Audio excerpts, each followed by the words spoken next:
On revient donc à cette situation en Tunisie. Damien Fleureau, vous êtes à l'Assemblée nationale. Les députés que vous avez rencontrés s'inquiètent de cette situation qui est très tendue en Tunisie. Oui, les députés ici à l'Assemblée nationale qui suivent heure après heure la situation en Tunisie en relation avec leurs homologues là-bas. La commission des affaires étrangères de l'Assemblée nationale recevra d'ailleurs début février l'ambassadeur de France en Tunisie pour faire un point complet sur la situation. Mais c'est vrai qu'on ne réagit pas tout à fait de la même façon face à ces émeutes à gauche et à droite. Les plus virulents sont les parlementaires communistes et verts qui condamne fermement ces répressions des autorités tunisiennes.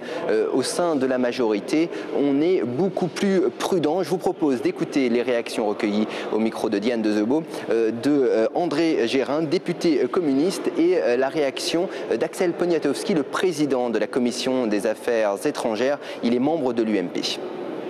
Ce qui me choque gravement, surtout après les morts, c'est non seulement la timidité du président de la République et du gouvernement par rapport à cette situation, qui est quand même assez incroyable, et puis je dirais le silence des belles âmes des années 70 qui nous ont fait les grandes leçons sur les droits de l'homme et le totalitarisme. Moi, je ne veux pas me mettre dans une situation où je donne des leçons aux autorités tunisiennes. La Tunisie et le peuple tunisien sont des entités qui sont très proches de nous.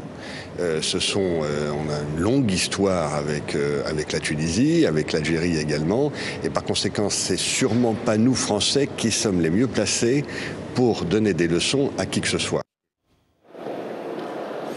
Depuis le début des émeutes, Paris a réagi en déplorant ces violences, en appelant à l'apaisement et au dialogue, mais pas question de cibler directement le régime tunisien de M.